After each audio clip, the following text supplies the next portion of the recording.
This video is brought to you by that one guy in your friendship group that everyone's sick of, but, they're in the group for whatever reason, and it's been so long, what do you do? Do you kick him out?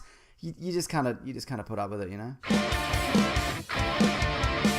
Spider-Man Homecoming has another trailer, ruining what was a perfectly good day for me of not watching the same 2.5 minutes again and again in order to make a video that differentiates itself enough from the others to make it worth watching. So, alright, let's get into all the Easter eggs and references and things that you probably did not miss, if I'm being honest, relating to Iron Man and Captain America's roles in the film, the origin of the Vulture, parallels to previous Marvel movies, plus I want to get into what's next for the Spider-Man, Spider-Verse, shared Spider-Man universe. And at the end, I've got that Daredevil Season 1 Blu-ray to give away from last week, and then details on how to win a loot crate for next week, and potential spoilers for Spider-Man Homecoming. Okay, let's go. I say spoilers, but this trailer looks to be beat for beat what happens in the actual movie. We get Spider-Man just Spider-Manning about. He comes up against the Vulture but buggers it up in a big way. Tony Stark takes his suit away so he goes it alone. Then he gets beat up in a warehouse and beat up on a plane. And then he gets beat up on the ground. They even go so far as to spoil the Captain America cameo. Being surprised by his cameo in Thor: The Second Thor was one of the best parts of Thor: The Second Thor. By the looks of this though, it looks like this footage would have been shot around the same time as the Avengers, as the costume appears to be from that era. Plus he's been in hiding after the events of Civil War. No doubt in the standard Marvel undercover getup. Leather jacket, sunglasses,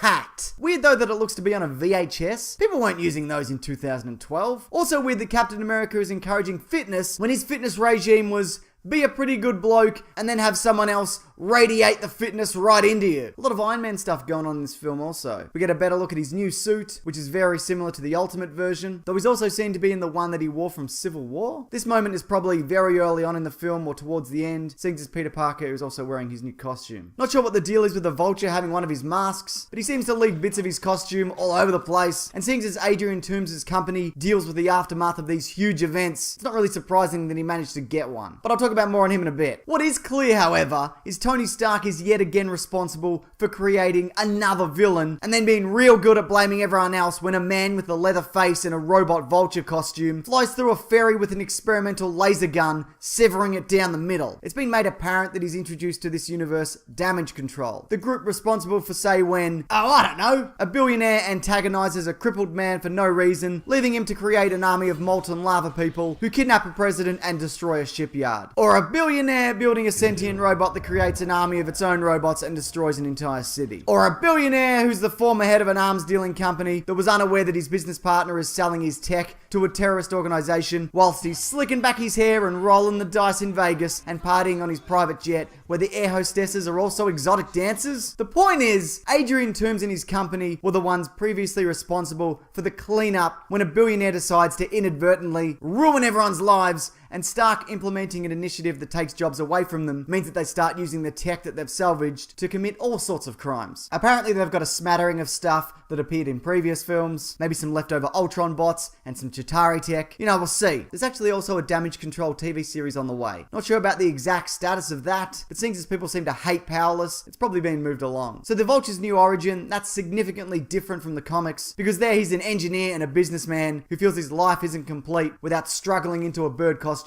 and robbing banks. Here though, he looks to be joining the long line of characters, both villainous and not, who figure out who Spider-Man really is. That hasn't exactly been an exclusive club in the past, but it could indicate that he's killed towards the end of the film as to not reveal Spider-Man's identity to the public. Then again, maybe he'll be showing up as part of the Sinister Six down the line at some point. As I mentioned up top, there's a bit of a parallel to Iron Man 3 in Spider-Man thinking that he's nothing without his suit. Tony Stark grappled with a similar problem before ultimately deciding that he is still Iron Man without his armor, which I think is debatable. Without it, he's just a guy in a hood with a glue gun and a gardening glove, while Spider-Man can pretty much do everything he was already capable of. Suit or no suit, he's still, decent at keeping two halves of a ship together. Look, I know it's difficult and he does require some help, but I feel like if he just dug deep and pulled a Tobey Maguire face, then things would most likely work out.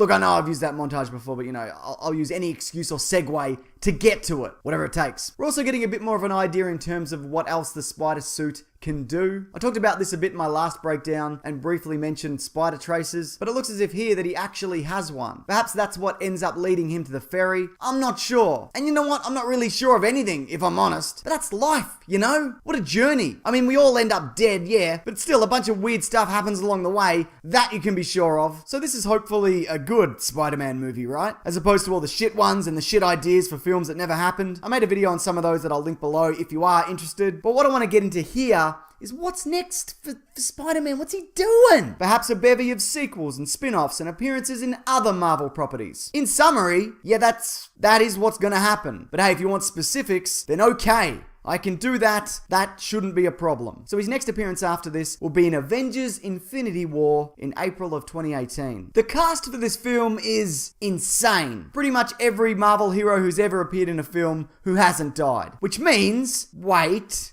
all of them, I think? Wait, has anyone actually died? I mean, Coulson, I guess, but he's alive in our hearts and also in our TVs. Nick Fury? But he wasn't dead, that was an elaborate ruse. He loves an elaborate ruse. You know what? The fast one died. What's his name? The less compelling version of Quicksilver. But really though, no one of importance has actually died for real. That's insane to me. Comic book heroes dying is a staple of temporarily boosting sales and the profile of certain characters and then briefly replacing them and having readers go, hey, this isn't my Captain America, Superman, Spider-Man, Wolverine that I grew up with. So I'm just saying that someone's got to go in Infinity War. This cannot stand! Regardless, it's not going to be Spider-Man because, Spider-Man Homecoming 2, it's already got a release date. And that release date is July of 2019. Which sounds like the far-flung future, but it's like 2 years from now. Not much is known about this project aside from the fact that this new Spider-Man series is to operate in very much the same way as the Harry Potter series. Cast a bunch of young people, have them complete a series of movies chronicling their physical and emotional growth over a period of multiple years, and cross your fingers that none of them become addicted to pills, then gets naked and ends up punching a cop on live television. Spider-Man Homecoming 2 though, that's not the next project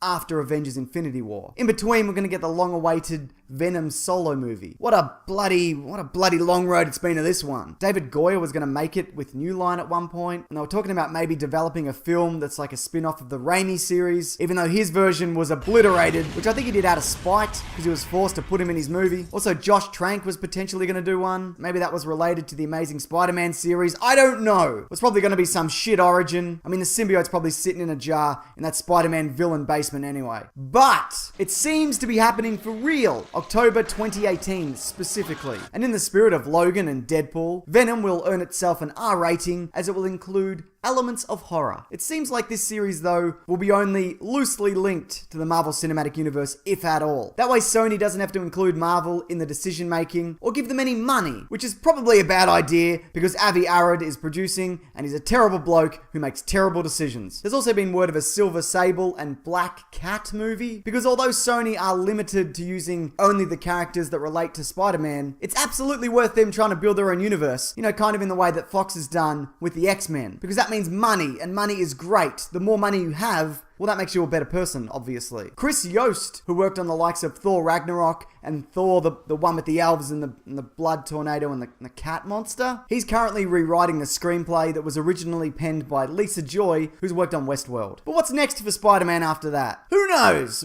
A bunch of shit, probably. Almost certainly Avengers Infinity War 2. A Spider-Gwen spin-off would be cool. I bet they're almost certainly working towards a Miles Morales situation. And as I've said before, I mean, I literally say this every time I talk about Spider-Man, but Sony, if you're listening, which you almost certainly aren't, you're your own bosses, you move to the beat of your own drum, except you fucked up the property so badly that you had to go crying back to Marvel because you ruined literally the most marketable comic book character of all time in what feels like an almost intentional effort to make people lose faith in all that you do. But maybe make a Spider-Verse movie. There could be like an amulet or a dimensional portal or whatever. I don't know. I'm not a writer. And then you could have multiple versions of Spider-Man meet even the ridiculous ones. That way you could even bring back Tobey Maguire and Andrew Garfield in cameo roles, as both of those series, they ended on cliffhangers. One of them was last seen flying full tilt towards Paul Giamatti in a mechanized rhinoceros suit. And with the other one, we didn't know whether his relationship would recover after he hit his girlfriend in the face